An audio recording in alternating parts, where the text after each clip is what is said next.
Thank you so much for tuning in to part one of my new show, BreakAways.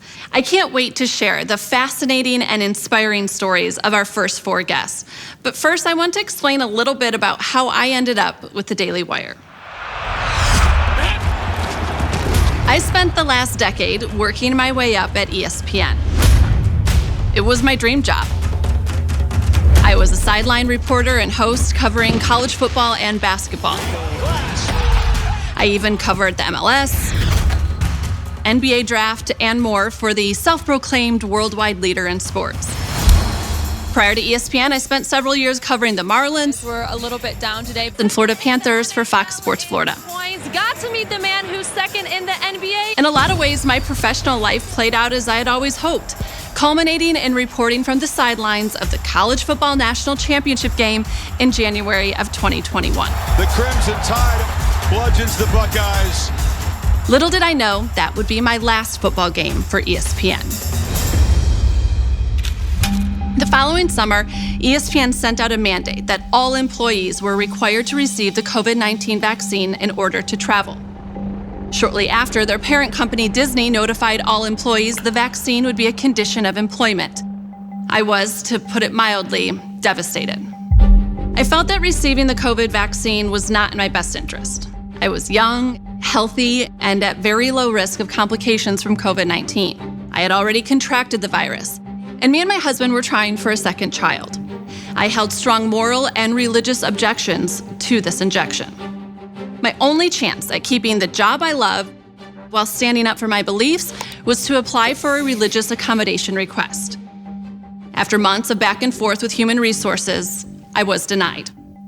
I have been denied my request for accommodation by ESPN and the Walt Disney Company, and effective next week, I will be separated from the company.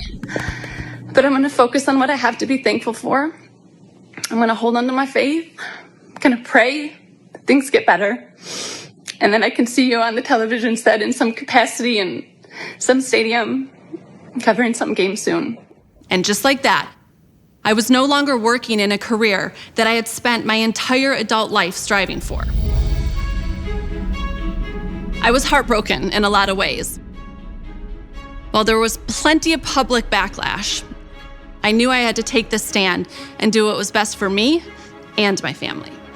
Soon after my decision went public, I received a phone call that set all of this into motion. It was Ben Shapiro. He asked me if I wanted to do some work for the DailyWire. Neither one of us knew exactly what that would look like, but without hesitation, my answer was yes. And here we are, almost a year later, and I'm so honored to bring you our first four conversations with people who also took a stand. You'll hear from former Washington State football coach Nick Rolovich in his first interview since being fired for refusing the vaccine. I'm not against vaccinations, and I wholeheartedly support those who choose to be vaccinated. Walking away from millions of dollars and a coveted Power 5 head coaching job. What do you miss the most about coaching?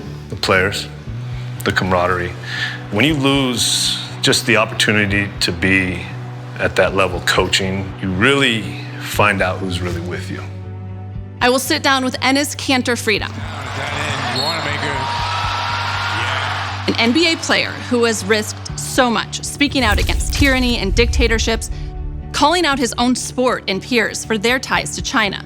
You'll hear why he refuses to put money over morals. To all the athletes out there, when you are signing that deal with these companies, do some research. You're not just putting your signature, you're putting all your brand or your legacy, everything on that paper. We'll go on a journey of faith with Orlando Magic forward Jonathan Isaac.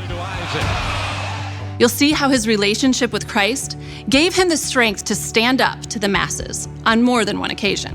When you were the only one who stood for the national anthem, how defining of a moment was that for you, and not just your journey of self-discovery, but your journey of faith? It's the defining moment, I believe. It's something that I would have never thought I'd been able to do up until the point that I did it. And I go one-on-one with one of the most successful and influential men in sports, UFC's Dana White. Hear what motivated him to keep fighting when everyone else shut down through the pandemic, and why he believes in the greatness of America. They say they want to leave the country. I want to hear where. Where are you going to go? Where you're actually able to say stuff like this, and you can talk about your country negatively, and you have freedom of speech. You can choose to do whatever you want in this country. These men have different backgrounds, religions, and belief systems, but they share a common conviction, a resolve to do what they believe is right, even if it means jeopardizing their career and risking their reputation.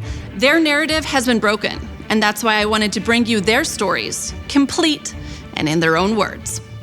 I hope you find these interviews not just entertaining, but impactful, inspirational, and a reminder that doing what is right isn't easy, but it's worth it. Thank you for watching, and enjoy.